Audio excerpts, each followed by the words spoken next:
All right, ladies and gentlemen, Last Frontier Garage, we have our Suzuki TC125 and 1973, and I'm all finished with it. We didn't do everything as far as, we didn't do any electrical. Let me get down here in the screen here. We didn't do any electrical.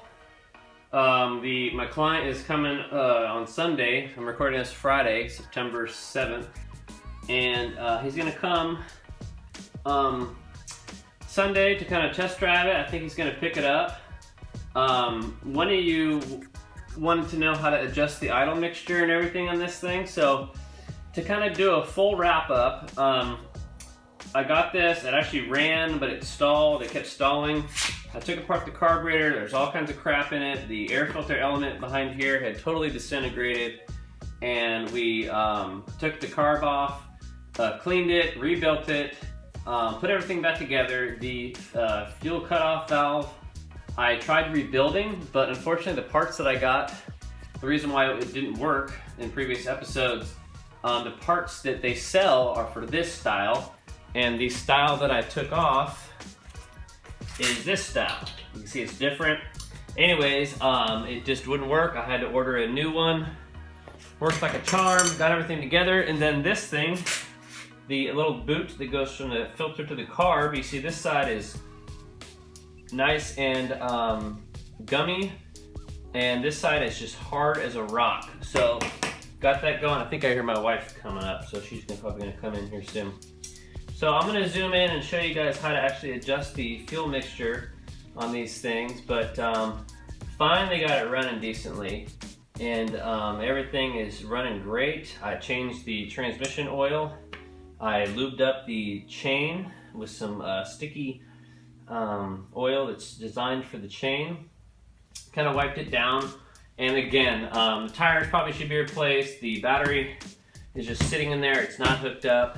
That could be addressed. That way the accessories would work a little bit better. But let me explain a little bit how to do the idle mixture.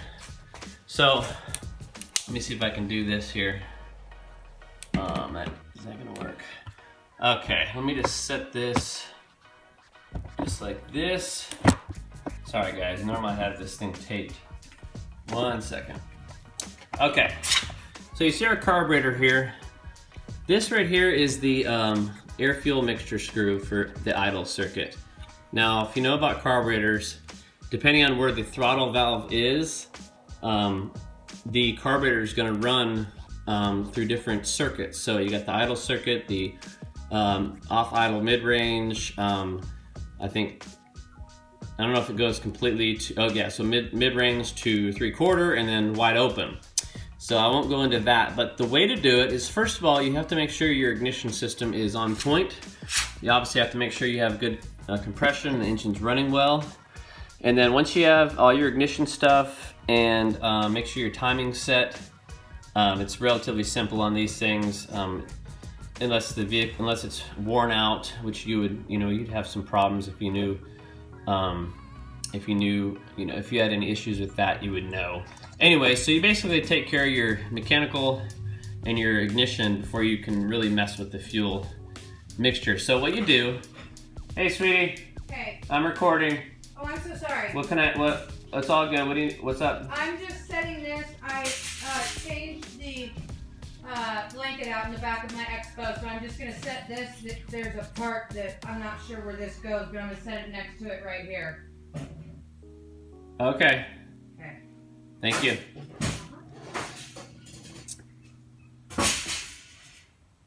Why do you bring that in here though? Because I rearranged the stuff in the back of my van and I didn't want to mess it up by sticking that back through. Okay, you want to be on TV or something? What is that? Oh, that. Okay. So I'm just. Awesome. Thank you, sweetie. Thank you. Okay. So, how to adjust this is, number one, there is a base setting for this screw. So you screw it in, and then depending on which engine you have, I was operating out of an old Suzuki repair manual that I'll show you guys. But you turn it in, and for this particular model, I think it's 1.5 or 1 3/4 turns out. And what you do is you see if it starts, and the goal is for it to start. This right here is actually what's called the start valve. It's basically an enrichment valve on a 2-stroke, and when you press that down, it's going to really richen up the fuel mixture. So what you do is you get it to start really without that, and then once it warms up, you basically, this is your idle mixture. What you do is you get the lowest idle you can, and then you're gonna turn this halfway this way or halfway the other way, really to get the for it to run the smoothest.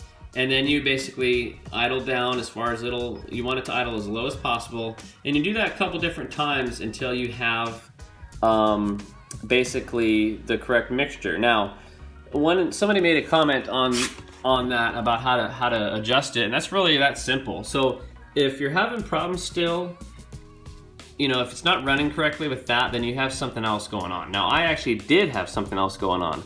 I kept fouling plugs. It was running really rich. This enrichment valve, I took it apart. Let me come around to the side here. I took it apart, which I actually didn't touch it when I rebuilt the carburetor, because this little washer, or the little bracket here, actually folded up. You can see where I bent it down. And it was folded up as if you don't really supposed to touch that, so I didn't really touch it.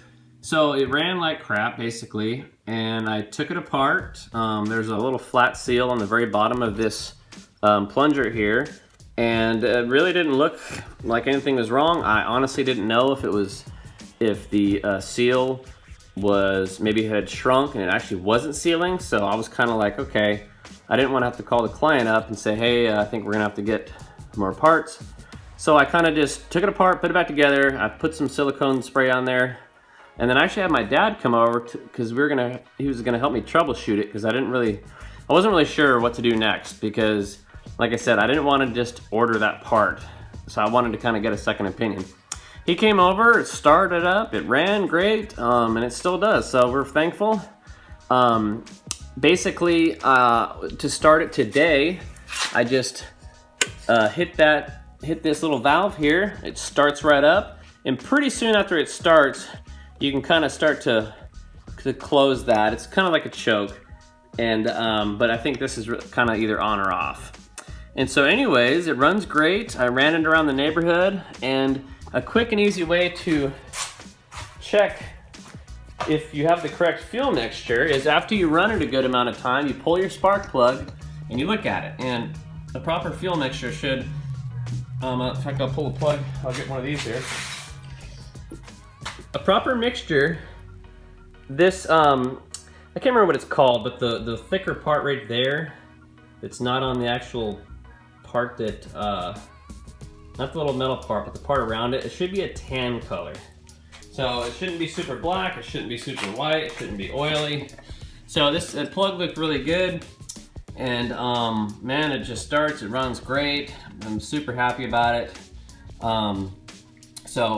Anyways, that's basically it, guys. I did have to adjust the throttle cable. There's actually a measurement here to get the proper amount of play in the throttle cable. One issue I was having is the little throttle valve here was sticking up top.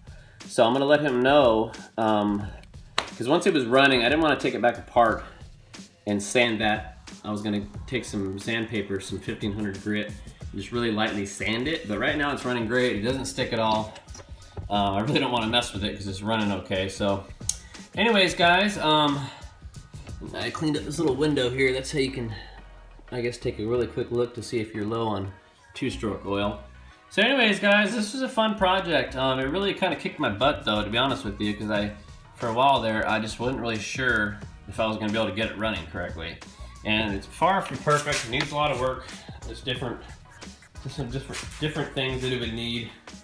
But I cleaned it up, aired up the tires, changed the transmission oil, lubed up the chain, and this thing is ready for the road. So the next project, of course, depending on what my client wants to do, is this red one. As you can see, it's got a pretty good 2-stroke oil leak. Looks like it's leaking something else there. You know, it's just one of those things. It's going to be, and this one does not have any spark, so this one needs actually some deeper diagnosis.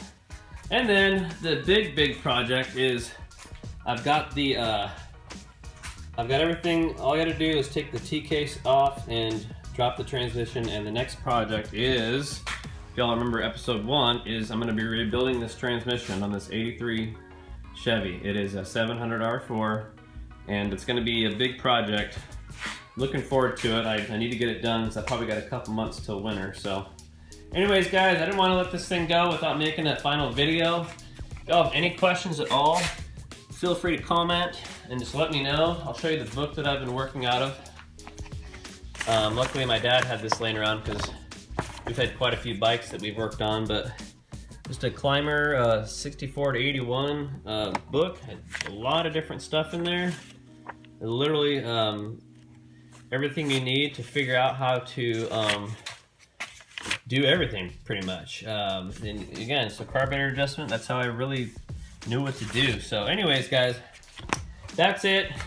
We're gonna leave it at that. Good luck on all your projects, and we will see you on the next video. God bless.